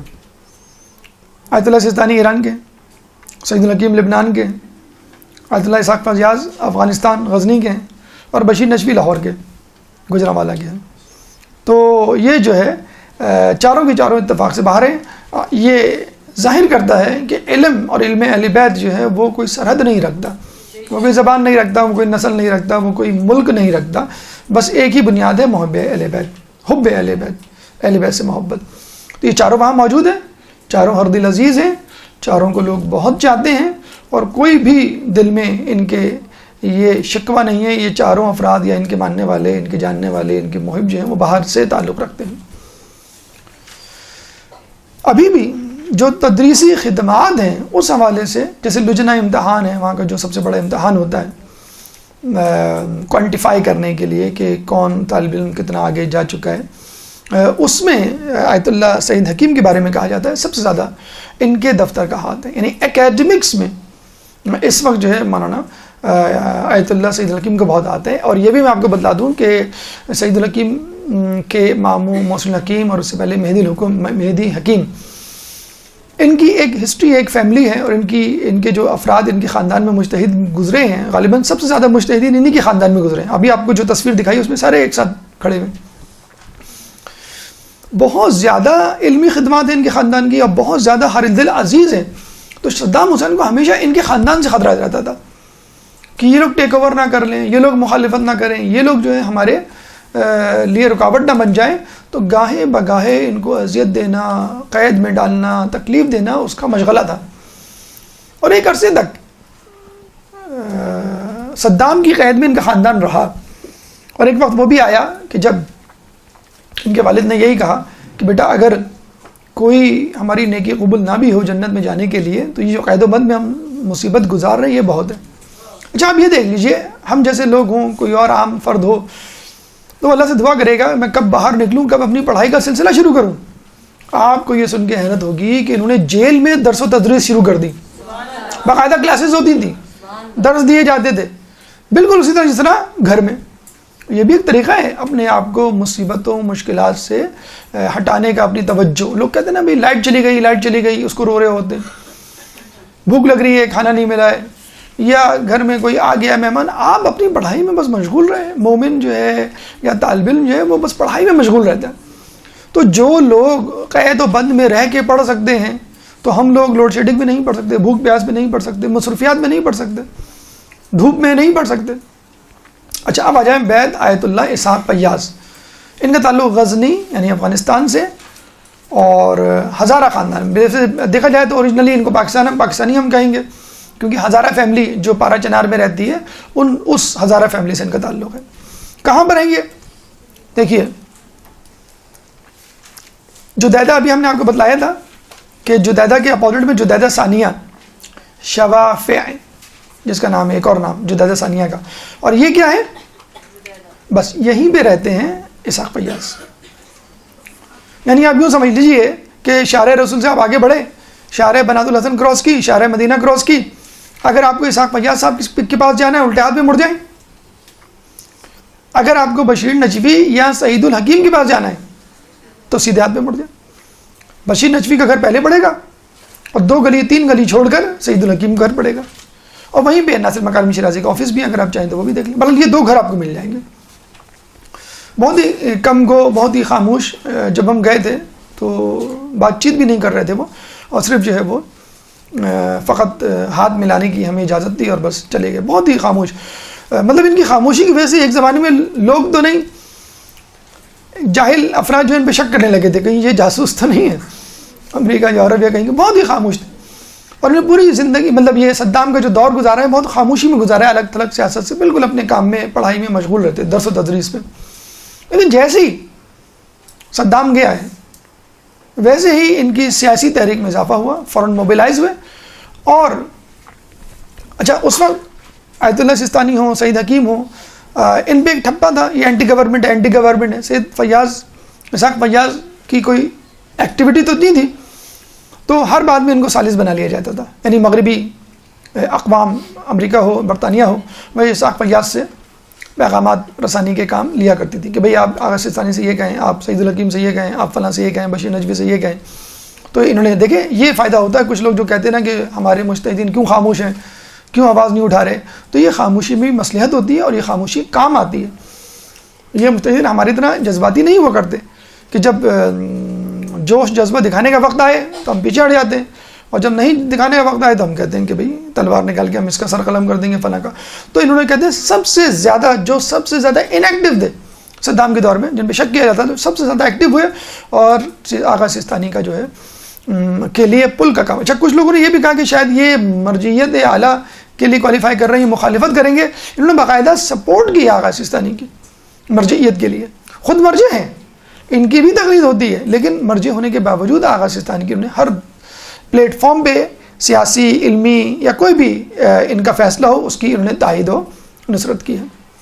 آیت اللہ بشیر نجفی بڑے ہی جوش و خروش کے حامل عالم دین، لاہور سے ان کا تعلق. ویسے تو یہ انڈیا کے ان کا جو خاندان تھا جو مائیگریٹ کر کے آیا تھا وہ جو ہے انڈیا سے آیا تھا، پھر گجرانوالہ، اس کے بعد جامع منتظر، ابھی جو ریاض حسین نجفی اس کے پرنسپل ہیں، بہت مشہور مدرسہ، سب سے پرانا غالباً پاکستان کا، وہاں انہوں نے ابتدائی تعلیم حاصل کی. اس کے بعد جو ہے یہ نجف چلے گئے. یہ ان کا گھر کہاں ہے؟ ان کا گھر لوکیٹ کرنا بہت آسان ہے. جیسے ہم نے بتایا کہ آپ شارع رسول پہ آگے آ رہے ہیں، شارع بنات الحسن اور مدینہ کراس کی الٹے ہاتھ پہ جدیدہ اور سیدھے ہاتھ پہ پہلے آیت اللہ بشیر نجفی کا گھر آئے گا، اور 2 گلی چھوڑ کے اسحاق فیاض کا. تو پہلے آپ آغا بشیر سے ملنے، پھر ان سے. عموماً ان کی جو ٹائمنگز ہوتی ہیں اسحاق فیاض صاحب کی، آیت اللہ بشیر نجفی کی، وہ صبح 11 سے 12 ہوتی ہے اور رات میں 8 سے 9. 2 سلاٹس ہوتے ہیں، صبح کا 1 گھنٹہ، رات کا 1 گھنٹہ. تو ان میں اچھی یہ بات ہے کہ بشیر نجفی خصوصاً کہ آپ اس ٹائم پہ جائیں، اپنا انٹروڈکشن کروائیں. بڑے ہم فخر سے بتاتے ہیں کہ ہم پاکستان سے آئیں. شاید پاکستان عراق واحد ملک ہے جہاں ہمیں پاکستانی ہونے پہ فخر ہوتا ہے اور عزت بھی ہوتی ہے. اور بشیر نجفی کے آفس جائیں تو آپ کو بہت زیادہ سرحد آنکھوں پہ لیا جاتا ہے کہ بھئی انہی کے ملک کے یہ مرجع ہیں. اسی طرح اسحاق فیاض، ہاں آیت اللہ سستانی سے ملنا ذرا مشکل ہوتا ہے، ظاہر سی بات ہے، مرجعیت عالم کی وجہ سے بہت زیادہ ایکٹیو ہیں، بہت زیادہ مصروف ہیں. لیکن بہرحال کسی نہ کسی طرح اگر آپ کوشش کریں کسی نہ کسی قافلے کے ساتھ، تو قافلے والے اگر چاہیں تو ان سے بھی آپ کی جو ہے وہ ملاقات ہو سکتی ہے. سعید الحکیم سے بھی آپ کی ملاقات ہو سکتی ہے. اور کوشش کریں کہ ضرور کریں مجتہد مرجع، اپنے مرجع کو سامنے سے دیکھنا، اس سے استفادہ کرنا اور اس سے بلا واسطہ ڈائریکٹ کوئی نصیحت سننا، یہ بھی ایک بہت بڑا سعادت کا کام ہے. مرحوم شخصیات کی زیارت سے زیادہ ہم نے کہا کہ زندہ شخصیات کی زیارت، یعنی معصوم اور غیر معصوم، یہ ہم معصوم اور غیر معصوم کی نہیں بات کر رہے ہیں. اچھا آیت اللہ بشیر نجفی یوں تو 31 سے زیادہ کتابوں کے مصنف ہیں. علمی خدمات تو ظاہر سی بات ہے، مرجع لیول پہ کوئی پہنچ جائے تو علمی کوئی کوسچن ہے ہی نہیں اس سے متعلق کوسچنیبل کہ بھئی اس کو ہم سوچیں کہ کتنی کتابیں لکھی، نہیں لکھی، ضرور لکھی ہوں گی، رسائل لکھے ہوں گے، درس و تدریس دی ہوگی. لیکن آیت اللہ بشیر نجفی کا جو کمال ہے وہ یہ کہ انتظامی امور میں بہت ایکسپرٹ ہیں. صدام حسین کے زمانے میں 8 گھنٹے، فقط 8 گھنٹے کے لیے بجلی دی جاتی تھی، بعض اوقات وہ بھی نہیں تھی، اور پورے دن آف. ابھی بھی ویسے نجف میں بجلی کا پرابلم ہے. جو آدمی لوڈ شیڈنگ برداشت کر سکے وہ کراچی والے اس میں تو ماشاءاللہ ماہر ہیں، اور جو شدید گرمی، شدید سردی برداشت کر سکے وہ شاید کراچی والے اس میں پیچھے رہ جائیں گے. 50 ڈگری کی گرمی ہوتی ہے اور -10 -4 ڈگری کا جو ہے وہ سردی ہوتی ہے، موسم سرما. تو بالکل ڈیم سیریس سردی، ڈیم سیریس جو ہے وہ گرمی، تو بالکل ایزی نہ لے. تو بجلی کا بڑا پرابلم ہے، اور ابھی بھی پرابلم ہے. 2 گھنٹے بجلی آتی ہے، 2 گھنٹے بجلی نہیں جاتی. ایک صاحب سے ہم نے پوچھا کہ بھی کیا حل ہے، کہ اس کا حل یہ ہے کہ وہاں پہ آپ رہیں انشاءاللہ، کچھ عرصے بعد ہم نے کہا کچھ عرصے بعد مسئلہ حل ہو جائے گا. نہیں آپ عادی ہو جائیں گے, کیونکہ بہرحال کوشش تو پوری جاری ہے. لیکن مسئلہ یہ ہے کہ بجلی پوری ہو بھی جائے, لیکن جو زائرین آ رہے ہیں ایک دم سے, ہم نے بتایا وہ کروڑوں لاکھوں کی تعداد میں. اس وقت آپ کو معلوم ہے, ابھی میری کل ہی نجف کے عالم دین سے بات ہوئی ہے, یہ میں محلے کے ایڈریسز ان سے پوچھ رہا تھا کل کہ سعید الحکیم کہاں رہتے ہیں, تو انہوں نے بڑی تفصیل سے مجھے بتایا کہ فلاں محلے میں یہ رہتے ہیں, فلاں محلے میں یہ رہتے ہیں. تو ہم نے کہا آپ مجھے لکھ کے بھیجیں, مجھے بتانا ہے لوگوں کو, تو زبان میں لڑکڑاہٹ نہ ہو. تو وہ یہ کہتے ہیں کہ نجف کا موسم جس کو راس آ جائے وہ وہاں رہ سکتا ہے. تو ہم نے ان سے پوچھا کہ کب آ رہے ہیں پاکستان کا, بالکل نہیں آ رہے. کیوں آئے ہم پاکستان؟ نجف ماشاءاللہ بہترین, زندہ باد. تو انہوں نے کہا دعا کیجیے گا, کہ آپ بھی دعا کیجیے گا. میں نے کہا ہم تو آپ کے لیے قائد اعظم کے مزار پہ ہی جا کے دعا کر سکتے ہیں. لیکن اس میں کوئی برائی نہیں ہے, بہرحال شیعہ مومن تو تھا. بہرحال تو بجلی کے حوالے سے ان کے بڑے کام ہیں. جنریٹرز کی فراہمی, طلباء کے لیے بجلی کا ان انٹرپٹیڈ مسئلہ کسی حد تک جو ہے وہ حل کرنا, یہ آیت اللہ نجفی نے اس معاملے میں بہت کام کیا. یہ باب قبلہ ہم نے جو بتلایا تھا آپ کو, کہاں پہ, یہ جو باب کبیر ہے الٹے ہاتھ پہ, ٹھیک ہے, یہ ہے باب قبلہ. اس سے آگے جو زمین ہے یہ بشیر نجفی صاحب نے خرید لی ہے. کس لیے؟ ایک ہسپتال بنانے کے لیے جس کا نام ہے امام علی ہسپتال, اور نجف کالونی. نجف کالونی میں 1000 سے زیادہ رہائشی گھر ہوں گے طلباء طالبات کے لیے فری, اور یہی ہاسپٹل انہی زوائرین کو اور ان طلباء طالبات کو فری جو ہے وہ علاج و معالجے کی سہولت دے گا. تو فی الحال ابھی پلاٹ لیا ہے, اس پہ کنسٹرکشن ہونا باقی ہے. دعا کریں اللہ تعالیٰ ان کے پروگرام کو جو ہے وہ پایہ تکمیل تک پہنچائے. ان کے انتظامی امور میں مہارت کو دیکھتے ہوئے آیت اللہ خوئی نے ایک دفعہ جب یہ علیل پڑھے تو اپنے مدرسے کا سارا انتظامی نظام ان کے حوالے کر دیا تھا کہ بھئی میں نے آپ کے انتظامی امور دیکھے نجف کے حوالے سے, ماشاءاللہ بہت پسند ہے, آپ میرے مدرسے کا انتظامی نظام سنبھالیں. تو ماشاءاللہ بڑی فعال شخصیت نجف میں, اور سب کے ساتھ تمام مراجعین آپ نے خود اندازہ لگا لیا وہ کس طرح ایک دوسرے کے ساتھ مل جل کے رہ رہے ہیں. یہاں تو ہم سر پہ ڈبل کر رہے ہیں, یہاں تو ہم نے گروپ بنائے ہوئے ہیں, ہم نے گروپ تشکیل دیے ہوئے ہیں, ہم فلاں عالم کے تم فلاں عالم کے, ہم فلاں مجتہد, ہم فلاں کی تقلید تم فلاں کی تقلید. یہاں پہ ہم لڑ رہے ہیں, وہاں پہ مراجعین جو ہیں وہ شیر و شکر ہو کے بیٹھے ہوئے ہیں. مسجد ہندی, حاجی خان محمد ہندی انڈیا کا رہنے والا, اس نے وہاں جا کے اس مسجد ہندی کو تعمیر کیا. لیکن مسجد کے ساتھ ساتھ جو اس کی خوبی ہے وہ ہے یہاں پر مرقد اور کتاب خانہ محسن الحکیم ہے. محسن الحکیم کون؟ آیت اللہ خوئی کے استاد, مہدی حکیم کے بیٹے صاحبزادے, مہدی خاندان جو ہے پورا, تو ان کی مرقد بھی ہے اور ایک بہت بڑا کتاب خانہ بھی ہے. یہ دیکھیں, یہ کہاں نظر آئے گا آپ کو؟ بہت آسان ہے اس کو لوکیٹ کرنا. آپ گئے تھے آیت اللہ سیستانی کے گھر, الٹے ہاتھ پہ, یہ سیدھے ہاتھ پر ہے, یہ ہے مرقد بھی ہے, کتاب خانہ بھی ہے اور مسجد بھی ہے. محسن الحکیم جو ہے وہ یہاں پر دفن ہے. جسے میں نے بتایا کہ مہدی حکیم ان کے والد تھے, 1298 میں یہ نجف آئے.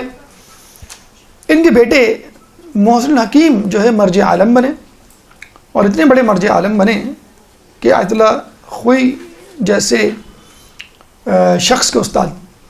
ان کے انتقال کے بعد آپ کو معلوم ہے آیت اللہ خوئی سمیت 14 مراجعین سامنے آئے ہیں.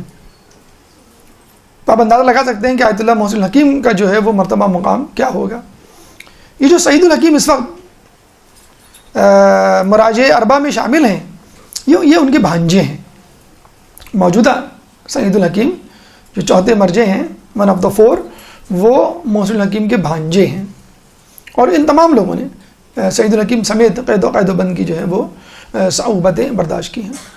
نمبر 10, اس کے ساتھ بھی بہت زیادہ ہم سمجھتے ہیں کہ زیادتی کی جاتی ہے مرقد علامہ امینی کے. جب آپ باب قبلہ سے, یہ دیکھیں, جب آپ باب قبلہ سے نکلیں گے تو بالکل آپ کے سامنے 10 نمبر, یہ دیکھیں, یہ ہے باب قبلہ, باب کبیر کے الٹے ہاتھ. جب آپ باہر نکلیں گے, اکثر آپ نے دیکھا ہوگا ہم باہر نکل کے انتظار کر رہے ہوتے ہیں کسی کا, جیسے ہی آپ باہر نکلیں گے تو سامنے اوپر جو سب سے پہلے جس پہ نظر پڑے گی یہ 10 نمبر یا 11 نمبر 12 13 نمبر, یہ چاروں چیزیں جو ہیں ایک بازار فرسٹ فلور پہ ہیں. اس بازار کا نام ہے سوق الحویش. سوق بازار کو کہتے ہیں, ہم کہتے ہیں نا سوقیانہ پن کا مظاہرہ نہ کرو، یعنی بازاری پن کا مظاہرہ نہ کرو، سوقیانی زبان نہ استعمال کرو. سوق الحویش یا محلہ حویش، محلے کا نام حویش ہے اور بازار کا نام سوق الحویش. تو یہ فرسٹ فلور پہ ہے، اور اسی لیے بالکل واضح طور پہ جیسے آپ نکلیں گے سامنے بالکل اس طرح کی بلو ٹائلز سے مزین بلڈنگ آپ کو نظر آئے گی.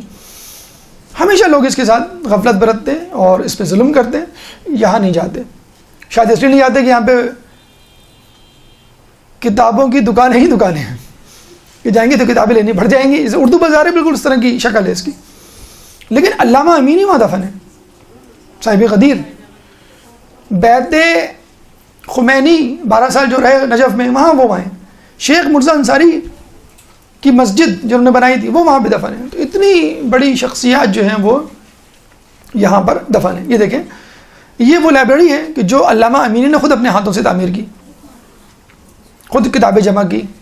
اور زمانے میں کتابیں اتنی سستی نہیں ہوا کرتی تھیں اور آسانی سے دستیاب بھی نہیں ہوا کرتی تھی.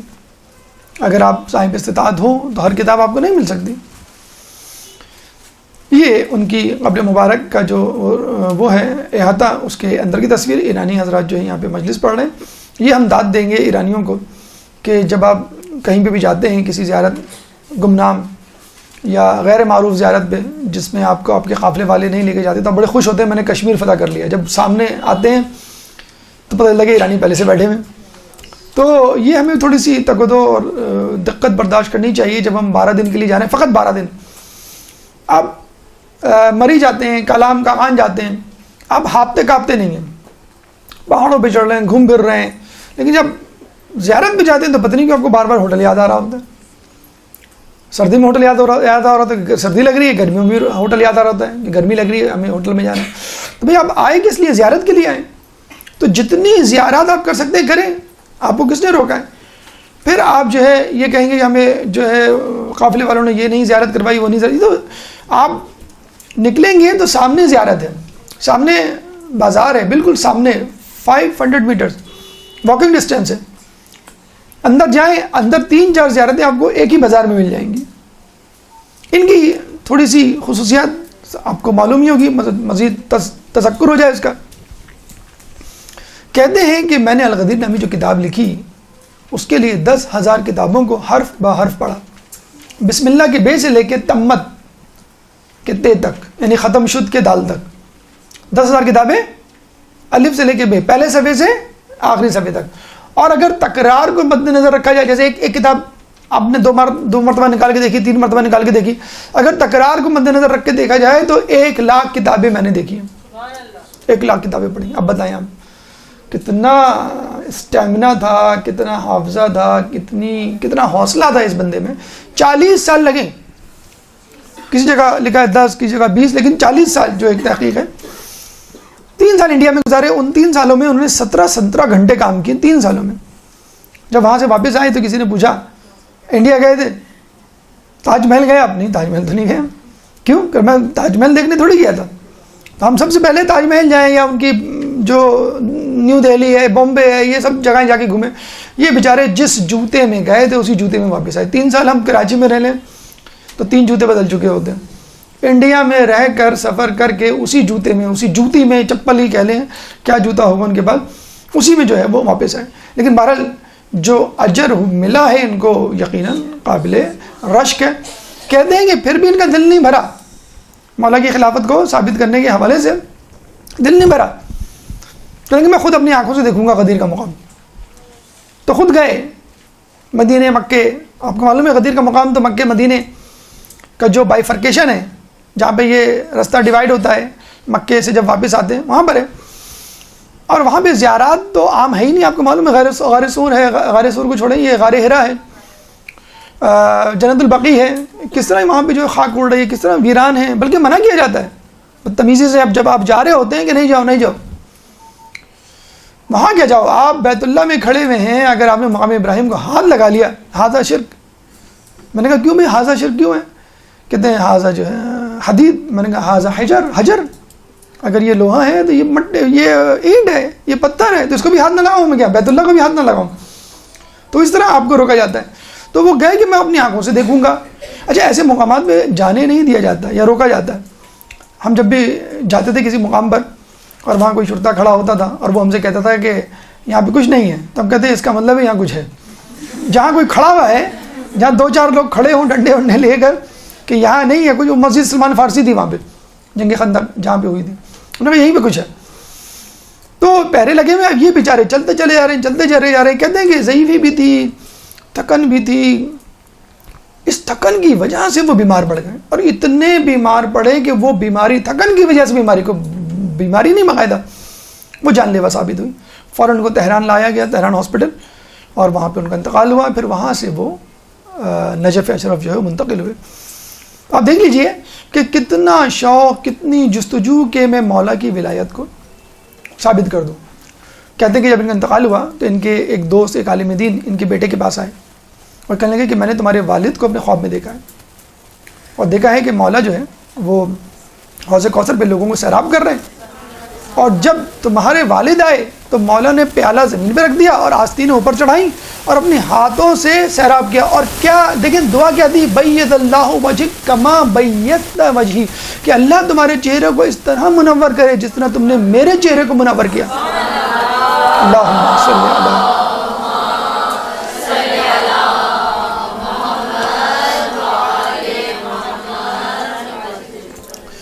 تو ہم یہی دعا کریں گے کہ مولا تو بہت دور کی بات، اگر علامہ حسین امینی کے ہاتھوں سے ہمیں حوض کوثر مل جائے تو یہ دیکھیں مقام و مرتبہ ہے.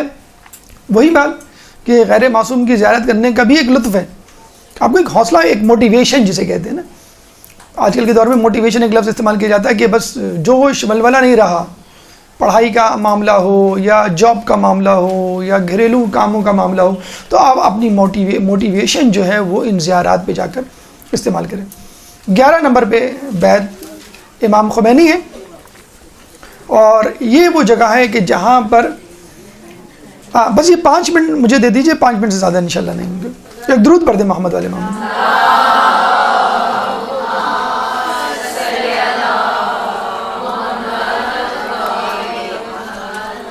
بیت امام خمینی یہ دیکھیں، جیسے ہم نے بتایا تھا یہ جو ہے محلہ حویش میں ہے، سوق الحویش جو بازار ہے. ان کے بارے میں کہا جاتا ہے کہ جب ایران سے ان کو جلا وطن کیا گیا تو یہ گئے ترکی والوں نے ایران کے پریشر میں آ کے ان کو قبول نہیں کیا. یہ اپنے بیٹے مصطفیٰ خمینی کے ساتھ آگے نجف. مصطفیٰ خمینی ان کی تحریک کو چلاتے رہے انڈر گراؤنڈ، اور یہ جو ہے درس و تدریس میں مصروف رہے. یہ ان کے گھر کا اندرونی حصہ ہے. اور وہاں پہ شیخ مرزا انصاری کی بنائی ہوئی مسجد انصاری میں درس دینا شروع کر دیا. جس زمانے میں شیخ انصاری دیا کرتے تھے، اب اس زمانے میں حکومت اسلامیہ پہ دھڑا دھڑ انہوں نے درس دیا. ان کے دروس کو تحریری شکل میں، پمفلیٹ کی فارم میں، کتاب کی فارم میں ڈالا گیا اور ایران پہنچایا گیا. اور دیکھا جائے نجف نے باقاعدہ پلیٹ فارم جو ہے مہیا کیا ہے امام خمینی کو باقاعدہ طور پہ لوگوں کے اذہان کو تیار کرنے کے لیے. 12 نمبر مرقد سید عبداللہ سبزواری،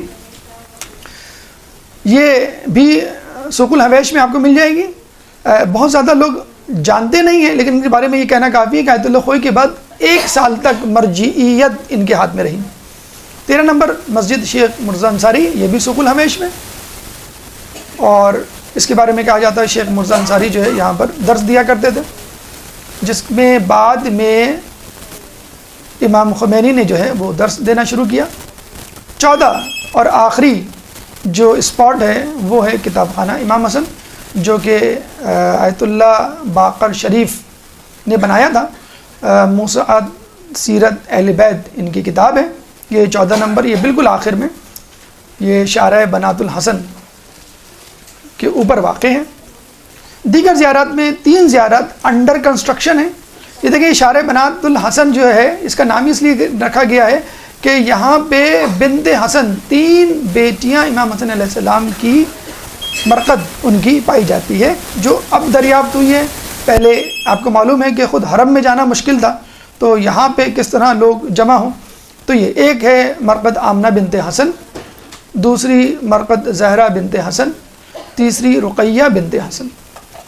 یہ زیارت ہماری نجف کی پیدل زیارت کے حوالے سے مکمل ہوئی. انشاءاللہ اگلی مرتبہ ہم وادی سلام کا رخ کریں گے اور وہاں پہ موجود زیارتوں کی برکتوں سے اپنے آپ کو بہرہ مند کریں گے. اللہ تعالیٰ سے دعا ہے کہ ہمیں نجف اشرف کی زیارت کرنے کی توفیق عطا فرما، ہمیں معصومین کے نقش قدم پہ چلنے کی توفیق عطا فرما، امام کے ظہور میں تعجیل فرما، اور ہمیں ان کے انصار اعوان میں شامل فرما.